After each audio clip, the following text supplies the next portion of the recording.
Hello students. तो आज की इस वीडियो में आज मैं कक्षा 10वीं वाले विद्यार्थियों को उदाहरण नंबर 7 को बताने वाला हूँ। इससे पहले वाले वीडियो में मैंने दो चरों के रैखिक समीकरण वाले अध्याय के उदाहरण नंबर 1 से 6 तक पूरा कंप्लीट करा दिया है। इस वीडियो में उदाहरण नंबर 7 को देखेंगे। तो चलो उदाहरण नंबर 7 को मैं पढ़ के बताता हूँ।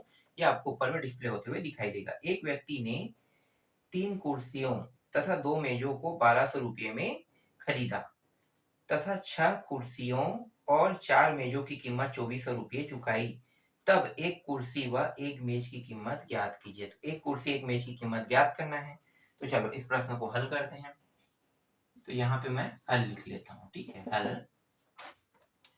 इसमें 3 कुर्सी और 2 मेज बताया गया है ना, तो कुर्सी और मेज का जिक्र किया है। तो मैं यहाँ पे क्या करूंगा, मानूंगा, माना कुर्सी की कीमत एक्स रुपया। ठीक है, कुर्सी की कीमत को क्या मानेंगे, एक्स रुपया। और जो मेज है, मेज उसकी कीमत, तो मेज की कीमत वाई रुपया।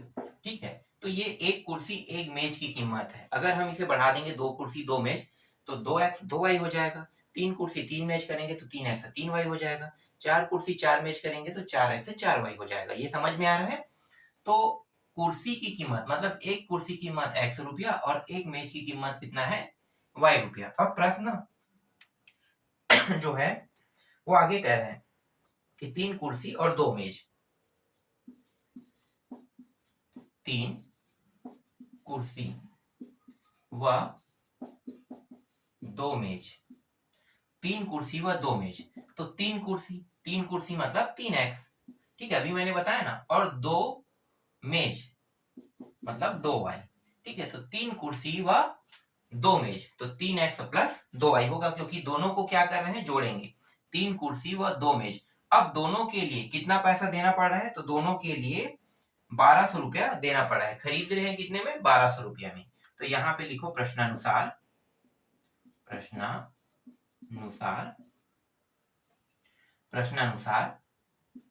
3x प्लस 2y बराबर 1200 रुपये। ये आपका क्या हुआ, पहला समीकरण हो गया। समझ में आया। 3 कुर्सी प्लस 2 मेज को खरीदने में कितना देना पड़ रहा है, 1200 रुपया देना पड़ रहा है। ठीक है, अब आगे जब प्रश्न को पढ़ते हैं तो प्रश्न आगे कह रहा है 6 कुर्सी और 4 मेज। अब दोबारा खरीद रहे हैं ना, तो 6 कुर्सी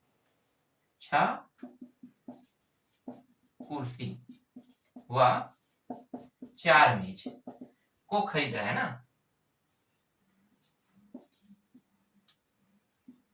मेज को खरीदने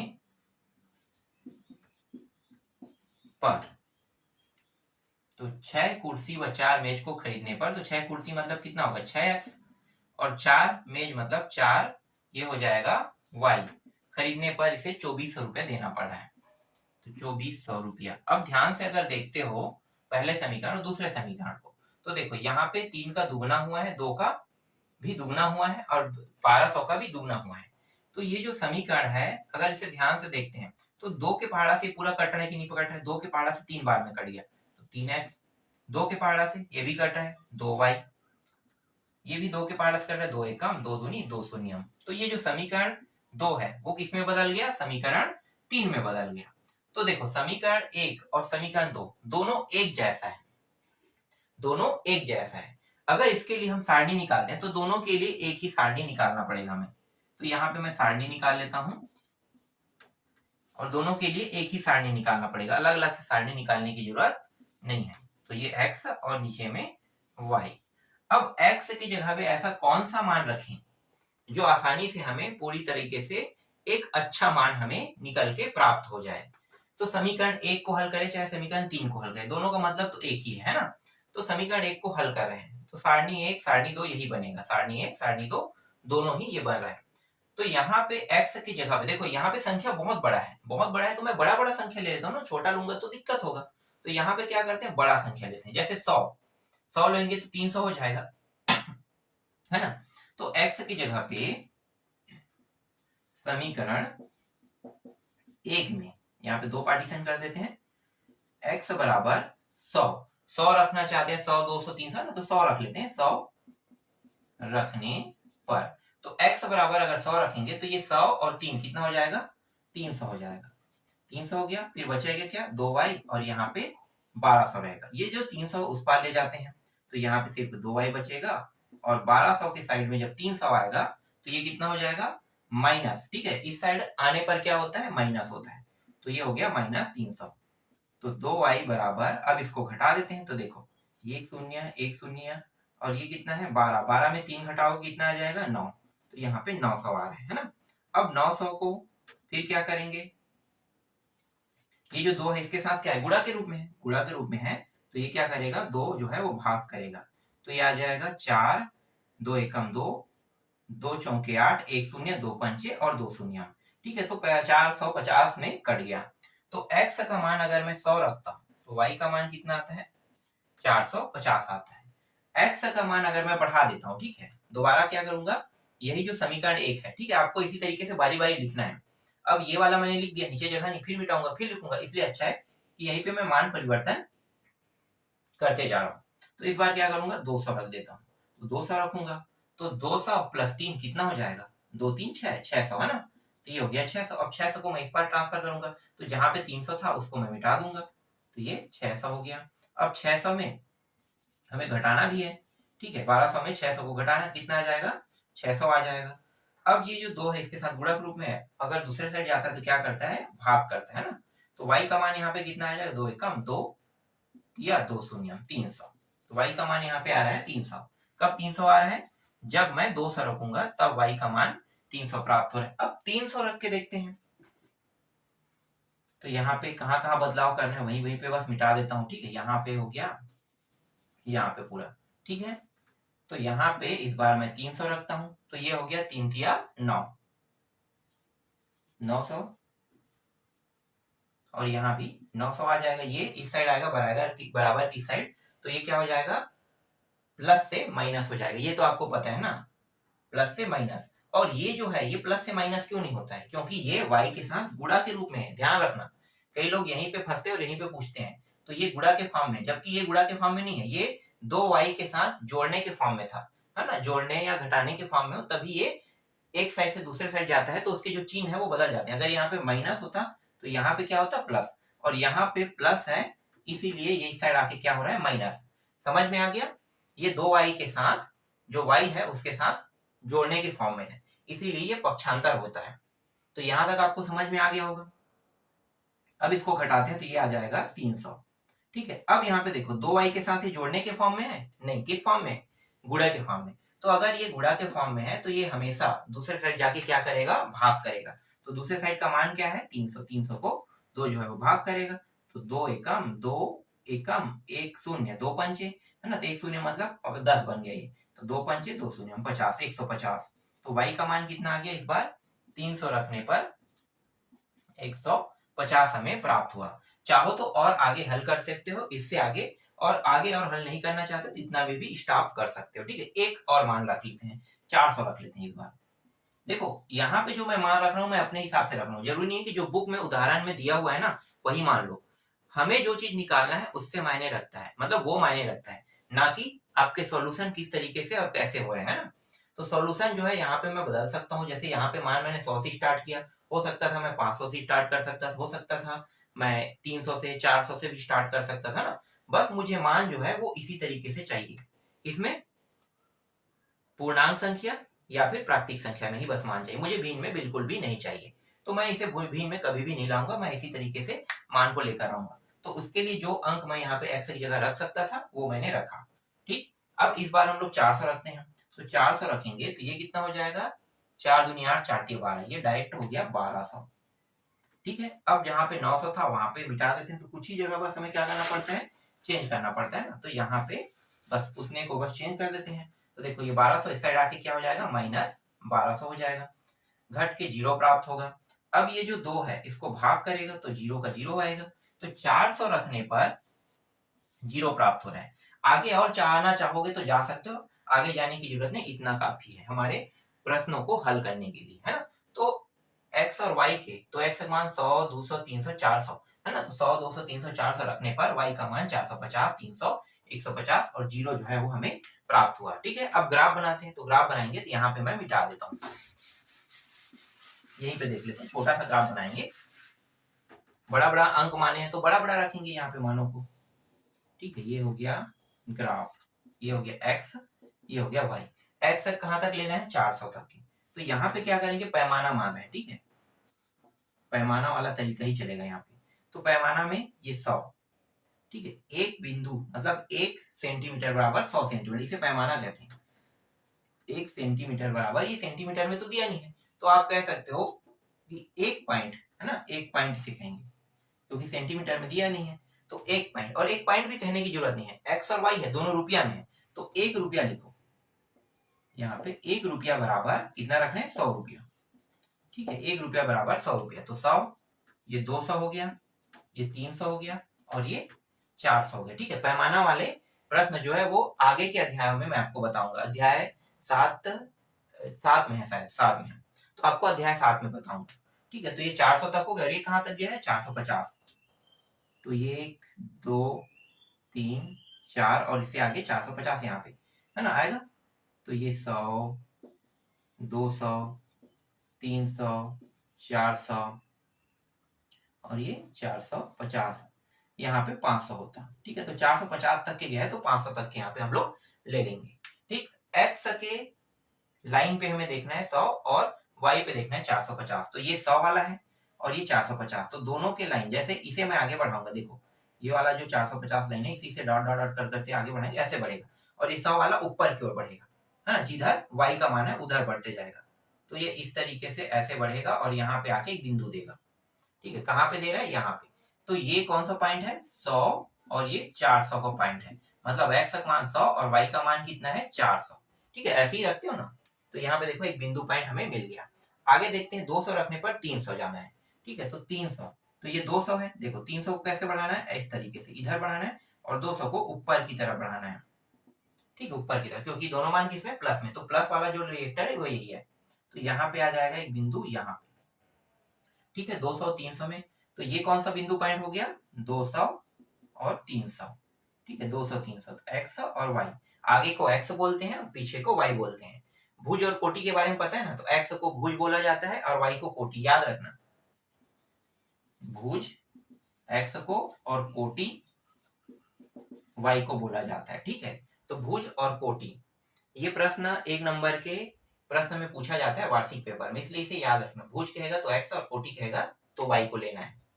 तो यहाँ पे 2 बिंदु पॉइंट निकल गया। फिर 300 से 150 में देखना है, तो देखो 300 और 150, 150 कहाँ पे आ गया, यहीं बीच पे आएगा ना, तो इसके बीचों बीच से निकाल लेते हैं इस तरीके से बिंदु।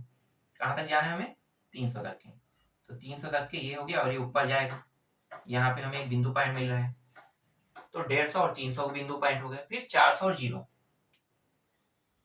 तो ये 0 हो गया, देखो 0 और 400, 400 किस पे जाना है, एक्स पे, तो एक्स पे जाएंगे तो ये 100 200 300 400, और वाई के ऊपर होती तो जा नहीं सकते, क्योंकि यहाँ पे 0 पॉइंट है, यहीं पे दोनों का 0 पॉइंट है, तो वाई 0 है, मतलब 400 यहीं पे रुकेंगे। ठीक है, सिर्फ यहाँ पे। अब इस रेखा को क्या करेंगे, मिला देंगे,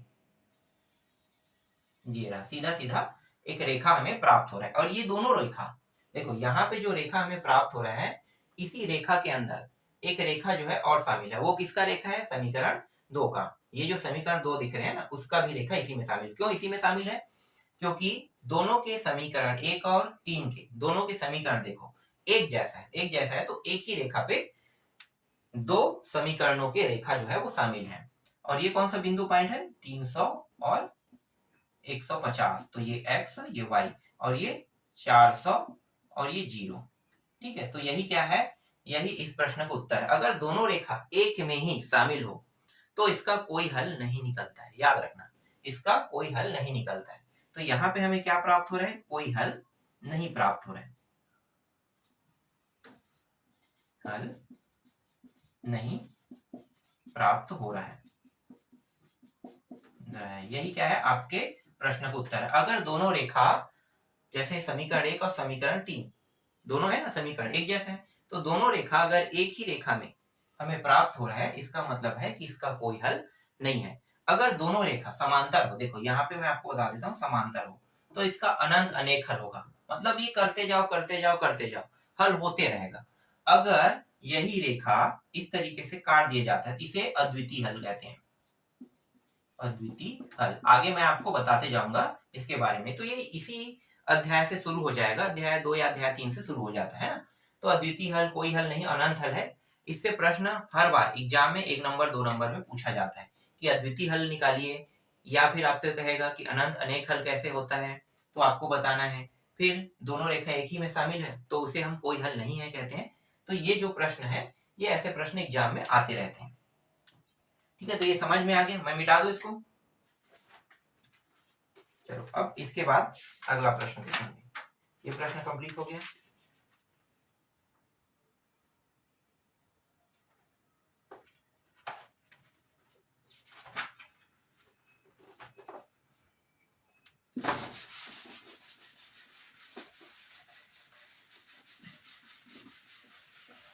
दोनों रेखा एक ही में शामिल होता है उसे हम अनंत अनेक हल कहते हैं क्या? चलो इसे बाद में मैं क्लियर कर दूंगा, अभी मुझे थोड़ा सा डाउट है इसमें। ठीक है, आगे जब प्रश्नावली तो प्रश्नों को बताऊंगा तो अंतिम में मैं क्लियर करूंगा। अभी जितना मैंने बताया उतना तो आपको समझ में आ गया ना। ठीक है, कि सारणी कैसे बनाया जाता है, ग्राफ से अगर प्रश्न को हल करने के लिए कहेगा तो ग्राफ नियम से आप कैसे प्रश्नों को हल कर सकते हो। तो ये आपको अगर समझ में आ गया है तो मुझे नहीं लगता है कि और आपको इससे ज्यादा समझने की जरूरत है। अब जो आपका 8वां उदाहरण का 8वां प्रश्न है और अंतिम प्रश्न है, समझो 8वां और अंतिम प्रश्न, इसमें एक ग्राफ दिया हुआ है। ठीक है, चलो मैं ग्राफ बना देता हूं। ऐसे एक ग्राफ दिया है बड़ा सा। ठीक है, यहाँ पे एक जगह ओ बिंदु पॉइंट, मतलब ये हमारा 0 0 बिंदु पॉइंट है। फिर यहाँ पे एक है, यहाँ से एक से कहां तक जाना है हमें, ये 7 8 तक गया है। तो मतलब जो मेन पॉइंट है 3 तक गया है, ऊपर 6 तक गया है। तो 6 तक हमें ऊपर जाना है। 1 2 3 4 5, ये रहा 6। ठीक है, 6 तक जाएंगे। ये 1 2 3 4 5 6 गया तो और है, लेकिन इतना काफी। ये एक्स मतलब भुज, और ये 7 ले लेते हैं, फिर यहाँ पे वाई लिख देते हैं। ठीक है, और ये क्या होता है, कोटि। ठीक है, और ये भुज। अभी से जानते जाओ कि भुज क्या होता है, कोटि क्या होता है। अब यहाँ पे जो दो रेखाएं बन रहे हैं ना, दो रेखाएं, उनको देख लेते हैं। 4 से शुरू होता है और 4 1 में खत्म होता है। तो यहाँ भी माइनस की ओर भी गया है, ये 1 2 3 और ये 4। तो ये माइनस रिएक्टर है। ठीक है, माइनस रिएक्टर, जैसे ये माइनस रिएक्टर होगा किसके लिए, वाई के लिए। ये -1 -2, तो इतना काफी है। ठीक है, तो यहाँ पे 4 से हमें लेना है। तो ये 4 बिंदु पॉइंट यहाँ पे रखते हैं। एक बिंदु पॉइंट यहाँ पे लिया है और एक बिंदु पॉइंट 4 1 में लिया है। तो 4 1 का पॉइंट कहाँ पे है, यहाँ पे, ये रहा। ठीक है, यहाँ पे बिंदु पॉइंट। तो ये दो बिंदु पॉइंट ही है। अब इन दोनों बिंदु पॉइंट को क्या करते हैं, मिला देते हैं इस तरीके से। ठीक है, मिला देते हैं। तो ये हो गया 4 -4 और 0 का बिंदु पॉइंट हो, क्योंकि ये माइनस पार है ना, तो -4 एक्स का मान हो जाएगा और वाई का मान 0, क्योंकि ये यहाँ पे है। अब यहाँ पे देखते हैं तो एक्स का मान 1 आ रहा है और वाई का मान 4 आ रहा है। तो ये एक्स वाई का मान। ठीक है, इस तरीके से। अब दूसरा रेखा देखते हैं। तो दूसरा रेखा में यहाँ पे 6 पे एक बिंदु पॉइंट बना रहा है, जिसे हम क्या कहते हैं, 0 6। ठीक है, एक्स का मान 0 और वाई का मान 6 रहेगा, तभी यहाँ पे बिंदु पॉइंट बना है। फिर दूसरा तो यहीं पे टच कर रहा है, दूसरा बिंदु यहीं पे टच कर रहा है। तीसरा 2.2 पे कर रहा है, तो 2.2। तो देखो 2 यहाँ पे, और इसे ऊपर ले जाएंगे तो यहाँ पे आ रहा है। तो तीसरा बिंदु 2.2 पे कर रहा है, मतलब एक्स के मान भी 2 और वाई के मान भी 2 कह रहा है। फिर 3 पे आते हैं। 3 यहाँ पे है, तो 3 एक्स का मान और 0 वाई का मान। तो एक्स का मान 3 है और वाई का मान 0 रहा होगा। ठीक है, और ये किस समीकरण से प्राप्त हुआ है, तो ये समीकरण से, ये वाला जो रेखा है, ये वाला, ठीक है, ये वाला रेखा 4x - 5y बराबर 16 से प्राप्त हुआ है। 16 किसमें है, प्लस में दिया ना, तो चलो जैसा लिखा है वैसे लिख देते हैं, बराबर इस तरीके से दिया हुआ है। अब ये वाला जो रेखा है इसको भी सीधा सीधा खींच लेते हैं ऐसे, और ये रेखा जो प्राप्त हुआ है, चलो मैं यहीं पे सीधा लिख देता हूँ, तिरछा ना लिख के, 2x + y - 6 बराबर 0 से ये प्राप्त हुआ है। ठीक है, और इसमें निकालना क्या है, इसमें हमें निकालने के लिए कहा गया है एक्स और वाई के मान को। तो देखो एक्स और वाई के मान कैसे निकालते हो, आपको पता है कि नहीं, एक्स और वाई के मान को निकालना। एक्स और वाई के मान जब भी निकालते हो तो अगर दो रेखाएं आपस में प्रतिच्छेद करती है और जहां पे कटान बिंदु प्राप्त होता है वहीं पे एक्स और वाई का मान होता है। तो अगर ध्यान से देखा जाए तो यहाँ पे ये वाला जो बिंदु है, यही जो है इसका क्या है, कटान बिंदु है। मतलब एक्स और वाई के मान कहाँ पे होंगे, यहाँ पे।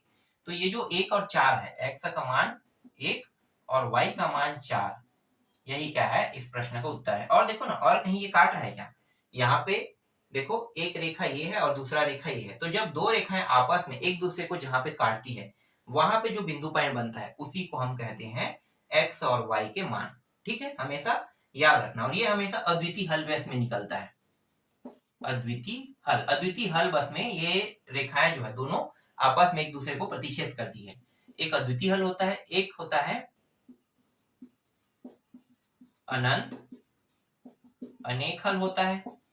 ठीक है, अनंत अनेक हल जो एक ही रेखा में दूसरा, जैसे अभी इससे पहले वाला प्रश्न बताया था ना, तो एक ही रेखा में दो रेखा मौजूद है, तो अनंत अनेक हल वो हो जाता है। ठीक है, और तीसरा जो है वो कोई हल नहीं होता है। कोई हल नहीं होता है। कोई हल कब नहीं होता है? जब दो रेखाएं आपस में समांतर चली जाए, जैसे कि ये रेखा और ये रेखा दोनों एक साथ जा रहे हैं ना, तो दोनों रेखा कभी आपस में कहीं पे टकरा सकता है क्या? नहीं टकरा सकता, कभी भी नहीं टकरा सकता। तो इसका क्या होता है? कोई हल नहीं होता है। ठीक है, अभी इससे पहले वाले प्रश्न में बता रहा था तो कोई हल नहीं बता रहा था, जबकि वो गलत था, अनंत अनेक हल आएगा। ठीक है, उसका 7वां वाले जो उदाहरण है उसमें अनंत अनेक हल आएगा। तो 3 इसके टाइप होते हैं। अद्वितीय हल से ही बस x और y के मान निकाले जा सकते हैं। अनंत अनेक हल से उसके तो बहुत सारे मान निकलेंगे, क्योंकि एक ही रेखा में जो दूसरा रेखा है वो शामिल है, मतलब जितने बिंदु पॉइंट रहेगा वो सारे के सारे बिंदु पॉइंट अनंत अनेक हल को मिल जाएगा। और कोई हल नहीं, देखो कोई रेखा इसमें शामिल ही नहीं है, इसका मतलब है कि कोई हल नहीं है। अब आगे वाले वीडियो में मैं आपको प्रश्नावली के प्रश्नों को बताऊंगा। तो आज की वीडियो में बस इतना ही। अब जल्द से जल्द मैं आपको प्रश्नावली के प्रश्नों को भी हल करके बताऊंगा, उन प्रश्नों को कैसे बनाया जाता है।